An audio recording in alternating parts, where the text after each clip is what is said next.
Telangana assembly ఒక్కరోజు విరామం తర్వాత తిరిగి ఇవాళ సమావేశం కానుంది. ఇక ప్రభుత్వం బడ్జెట్ ప్రవేశపెట్టడంతో దానిపైన సభ్యులు అధ్యయనం చేసి ఇవాల్టి సభలో చర్చలో పాల్గొనేందుకు నిన్న సెలవిచ్చారు.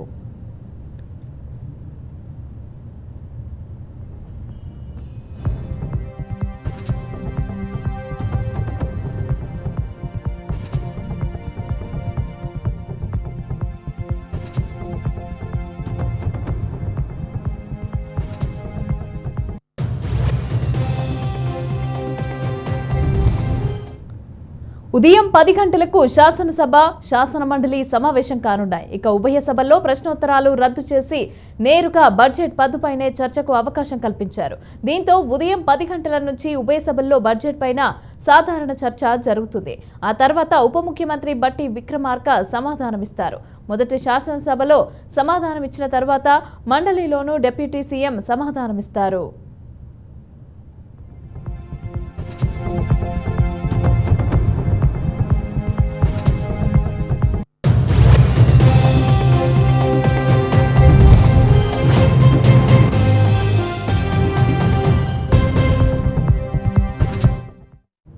మొత్తం 2,91,159 కోట్ల అంచనాలతో ఈ బడ్జెట్ను ప్రతిపాదించారు.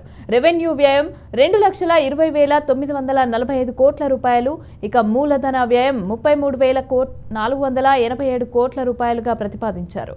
ప్రజా సంక్షేమాన్ని దృష్టిలో పెట్టుకుని రాష్ట్ర బడ్జెట్కి రూపకల్పన చేశారు. రుణమాఫీ, మహిళలకు ఉచిత బస్సు ప్రయాణం, అలాగే ఆరోగ్యశ్రీ పరిమితి 10 లక్షలకు పెంపు, అర్హులకు 500కే వంట గ్యాస్ సిలిండర్, ఇందిరమ్మ ఇళ్ల పథకం, అర్హులకు ఉచితంగా నెలకు 200 యూనిట్ల విద్యుత్ సరఫరా వంటి హామీలతో కేటాయింపులు జరిగాయి. వ్యవసాయ రంగానికి పెద్దపీట వేసిన ప్రభుత్వం బడ్జెట్లో 72,659 కోట్లు కేటాయించారు.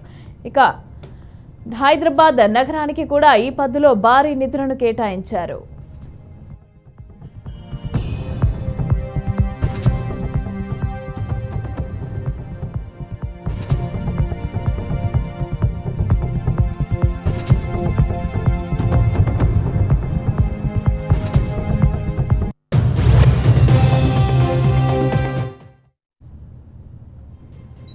తెలంగాణలో అసెంబ్లీ సమావేశాలు జోరుగా కొనసాగుతున్నాయి. ఇక అధికార ప్రతిపక్షాల విమర్శలు, ఆరోపణలతో సభ హోరెత్తుతుపోతుంది. ఇక ఈ నేపథ్యంలోనే అసెంబ్లీ సమావేశాలను కూడా పొడిగిస్తూ ప్రభుత్వం ఇప్పటికే నిర్ణయం తీసుకుంది. ఆగస్టు 2వ తేదీ వరకు సమావేశాలైతే కొనసాగనున్నాయి. ఇక సభలో 25వ తేదీన రాష్ట్ర బడ్జెట్ ప్రవేశపెట్టారు. 26వ తేదీన సెలవును ఇచ్చారు. ఇవాళ బడ్జెట్ పైన సాధారణ చర్చతో పాటుగా డిప్యూటీ సీఎం సమాధానం ఉండనుంది. రేపు మరో సెలవు ఉండగా 29న 19 పద్దులపైన చర్చతో పాటుగా ఆమోదం కూడా ఆ రోజే ఉండనుంది.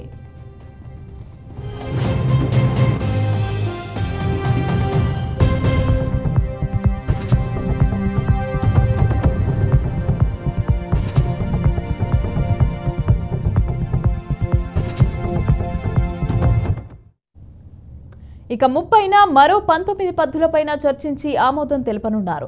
అలాగే 31వ తేదీన ద్రవ్య వినిమయ బిల్లులపైన కూడా చర్చ, ఆమోదం జరగనున్నాయి. పొడిగించిన ఆగస్టు 1, 2 తేదీలలో ప్రభుత్వ ఎజెండా అలాగే బిల్లులపైన చర్చ పెట్టనున్నారు.